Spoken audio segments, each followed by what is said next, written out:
34 km de route à Bokanda dans la région d'Unzi réhabilitée par la Direction générale des infrastructures routières. Nous en parlerons dans ce journal. Et puis le président Ouattara a déposé aujourd'hui son dossier de candidature à la CEI pour l'élection présidentielle d'octobre prochain. Bonsoir et bienvenue dans le journal.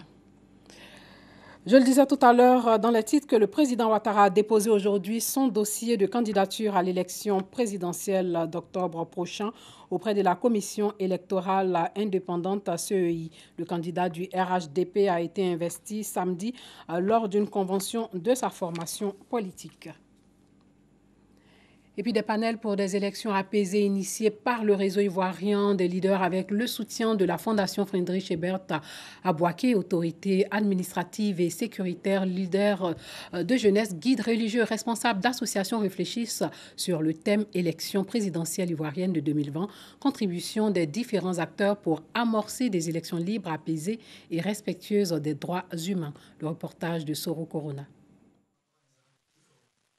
Autorités administratives et sécuritaires, leaders de jeunesse, guides religieux et responsables d'associations autour de la même table pour le même sujet, la tenue de l'élection présidentielle apaisée respectant les droits humains.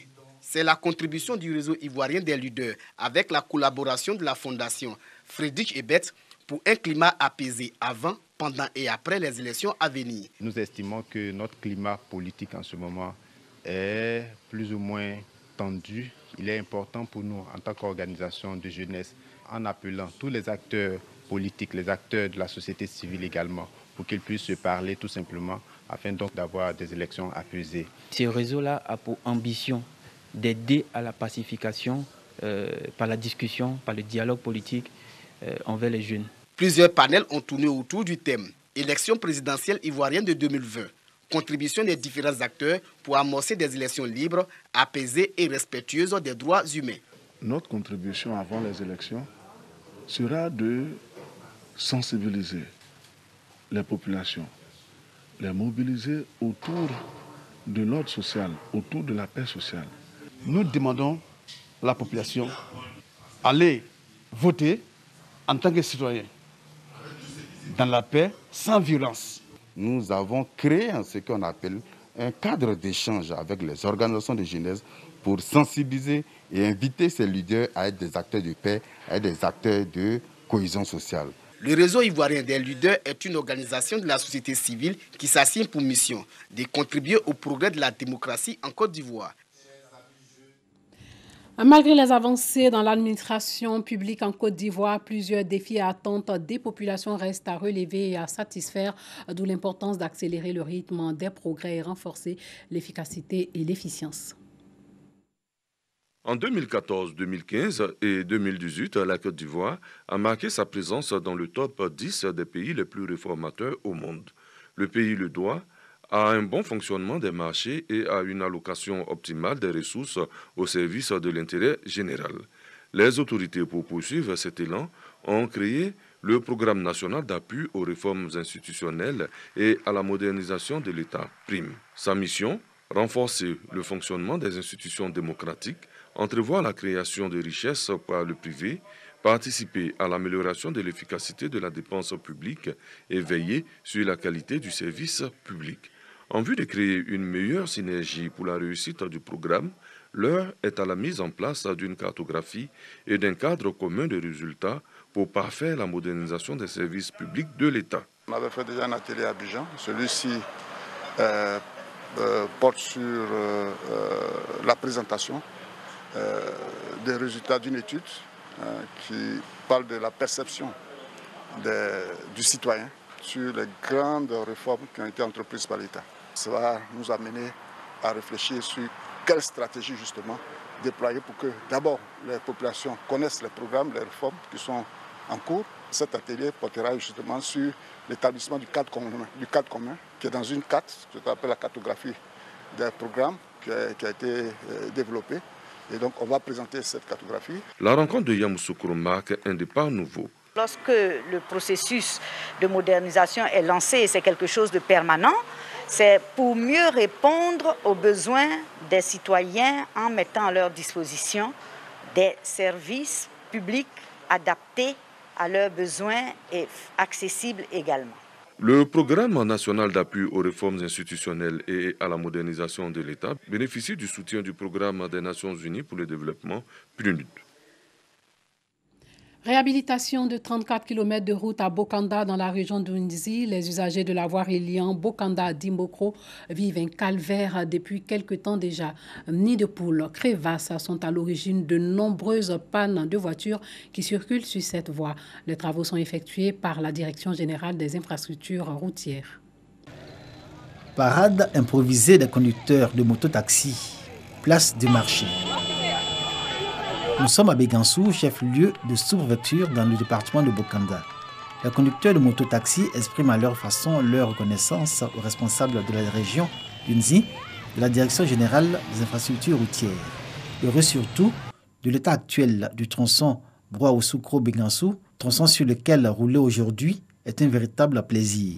La route était vraiment impraticable parce qu'à chaque fois, nous changeons des pièces. Mais vraiment, depuis que cette route a été profilée, aujourd'hui, pour arriver à Broa-Ousoukro, si tu as trop mis du temps, 2 minutes. C'était calvaire pour arriver dans les villages.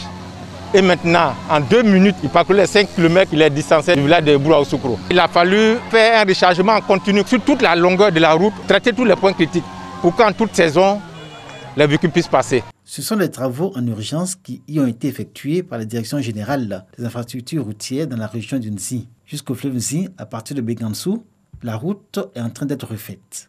Gradères, compacteuses et camions sont à pied d'œuvre pour livrer l'ouvrage dans le délai conforme au cahier de charges de l'entreprise contractante.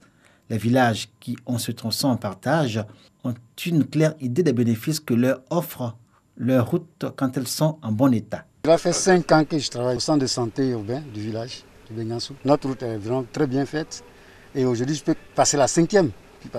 Je mets 4 minutes ici, le grand carrefour. Je suis plus que satisfait.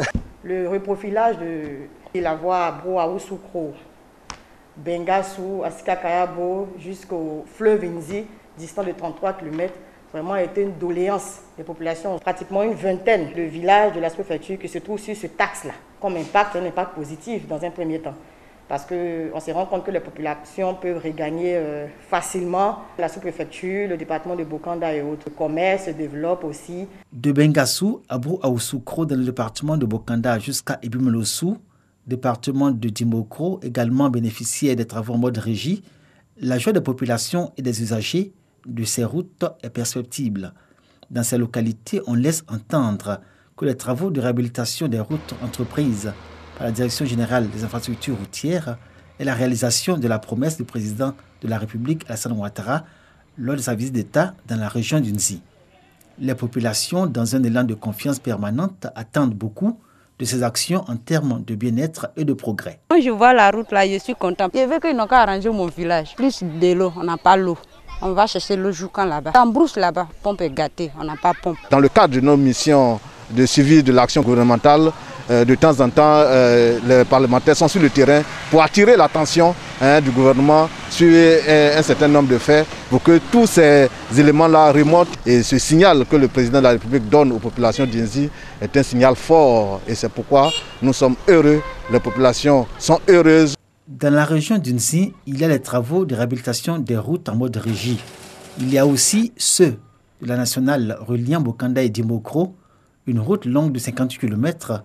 Autre promesse du président de la République, Alassane Ouattara, des acquis par lesquels la région d'Unzi va engager le combat pour rattraper son retard. À Abidjan, les habitants du quartier Nyangorambois de la Riviera 2 dans la commune de Cocody ont reçu des vivres et non-vivres de l'ONG Be Europe Children. Même si ces dons viennent un peu tard, ils aideront certainement ces personnes à avoir à manger et à boire. 3 mois après les inondations provoquées par les eaux de pluie, les sinistrés continuent de bénéficier de la solidarité et de la générosité des associations et ONG. Parmi celles-ci se trouve l'ONG Be Up Children. Cette organisation non gouvernementale de droit français a décidé d'apporter assistance aux habitants du sous-quartier Nyangorambois, communément appelé Chevaux. Situé entre la Riviera 2 et la Riviera Bonoumen dans la commune de Cocody, les populations de ce sous-quartier ont reçu de cette organisation un important lot de vivres et non-vivre. Nous sommes passés vous visiter par rapport à l'événement douloureux que vous avez vécu vis-à-vis des plus individuels. C'est comme ça que vous avez répondu pour dire que vous avez besoin de vivre et de vêtements. Nous avons également promis que nous allons vous apporter ce que vous avez demandé. Les habitants ont traduit leur reconnaissance à l'ONG pour ce geste de portée sociale. On a été envahi par l'eau et ça a tout gâté. Nos télévisions, nos matelas, nos habits. Vraiment, ce qu'on a pu faire, c'est de sauver les enfants, sauver les blessés, sauver les vieilles personnes que vous êtes venus nous voir pour nous aider. On vous remercie. C'est gentil de votre part. Après le quartier Chevaux, Dear App Children projette apporter son aide et son assistance aux populations vulnérables des quartiers et d'autres communes du district d'Abidjan, selon les responsables de l'ONG. Un mois après le décès de l'ex-premier ministre Amadou Gon Coulibaly, un film documentaire a été réalisé sur les actions sociales menées par AGC. Ce film de 26 minutes a été réalisé par la Fondation des artistes africains. Amadou Gon Coulibaly, homme d'État, grand mécène des arts et de la culture. C'est le titre du film Hommage réalisé par la FA, la Fondation des artistes africains. Le documentaire de 26 minutes vise, selon le président Aimon William, à pérenniser les œuvres et la mémoire de l'ex-premier ministre de Côte d'Ivoire. Ce documentaire, nous étions en train de le préparer à la veille lorsqu'on a appris que le premier ministre est tombé. Mes amis et moi avons dit qu'il fallait continuer pour immortaliser ces actions qu'il a posées en faveur des artistes, en disant à la face de la nation, de l'Afrique, du monde entier, l'humanisme de cet homme en faveur de la culture et particulièrement les artistes. L'initiative est saluée par le représentant de Diaby Lanciné, parrain du film et président de Génération Gagnante, mouvement qui a pour référent politique Amadou Gon Coulibaly. Il est bon de toujours continuer son œuvre, il est bon de toujours encourager les valeurs qu'incarnait l'ex-premier ministre Amadou Gon Coulibaly. Merci au réalisateur parce que c'est un chef-d'œuvre. Faire un film qui immortalise quelqu'un dans son vécu, je pense que ce n'est pas donné à tout le monde. Le directeur exécutif du RHDP, Adama Bictogo, représenté à cette cérémonie par Aruna Kone, se réjouit également de cette reconnaissance. Il n'y a pas personne mieux placé que lui pour venir patronner cette cérémonie parce que c'est un exemple de loyauté et de fidélité au Premier ministre. C'est l'occasion de dire merci au président Aimon Williams qui est habitué des films documentaires. Il en a fait pour le président lui-même, il en a fait pour la première dame. C'est normal qu'il fasse pour le fils du père. La Fondation des artistes africains va remettre symboliquement une copie de ce documentaire aux personnalités ainsi qu'à la famille du disparu. D'autres séances de projection et de distribution de CD sont prévues à Abidjan et à l'intérieur du pays. Hors de chez nous, sachez que la junte au pouvoir depuis une semaine au Mali et les émissaires ouest-africains se sont séparés aujourd'hui après 3 jours de négociations sans accord sur les conditions d'un transfert du pouvoir aux civils selon les deux parties. Celles-ci ont aussi séparément signifié qu'un rétablissement d'Ibrahim Boubacar Keïta dans ses fonctions n'était plus à l'ordre du jour. Le chef de l'État renversé par les militaires le 18 août ayant dit aux émissaires ne plus vouloir gouverner. Le rétablissement d'Ibeka était une exigence initiale de la communauté des États de l'Afrique de l'Ouest. Depuis samedi, les militaires et la mission conduite par l'ancien président nigérien Goodluck Jonathan ont échangé leur point de vue sur la transition promise par la junte. Et puis l'ancien président congolais Pascal Lissouba est décédé aujourd'hui à Perpignan en France à l'âge de 88 ans. Il avait dirigé la République du Congo-Brazza de 1992 à 1997. Né le 15 novembre 1931, Pascal Lissouba était ingénieur agronome, titulaire d'un doctorat en sciences naturelles obtenu en France en 1958. Il a occupé les fonctions de ministre de l'Agriculture sous le premier président du Congo indépendant Fulbert Youlou avant de devenir premier ministre d'Alphonse Massamba Deba en 1965-1966, fondateur de l'UPADS en 1991, Lissouba est élu président de la République du Congo-Brazza en 1992 lors du premier scrutin. De juin à octobre 1997, des combats ont opposé dans la capitale Brazzaville les milices de Pascal Lissouba et de son dernier premier ministre Bernard Kolelas à celle du général Sassou Nguesso, actuel président du Congo-Brazza, appuyé par des troupes angolaises. Victorieux de ce duel, Sassou Nguesso a repris le pouvoir qu'il avait perdu le 20 août 1992 à l'issue des élections organisées après la conférence nationale. Le président Lissouba a alors été contraint de s'exiler en France. Il a notamment été condamné pour haute trahison et complot contre Denis Sassou Nguesso.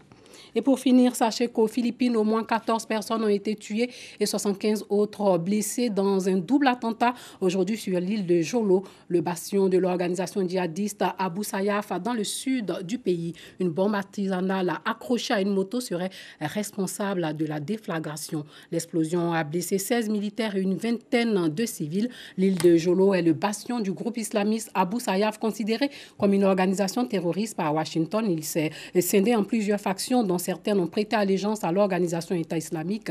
Et ces attentats, sachez-le, interviennent quelques semaines après l'arrestation d'un des dirigeants de cette organisation sur l'île de Mindanao, qui est inculpé pour 23 meurtres, 5 enlèvements et 6 tentatives de meurtre. Voilà, c'est sur cette information que s'achève ce journal. Portez-vous bien.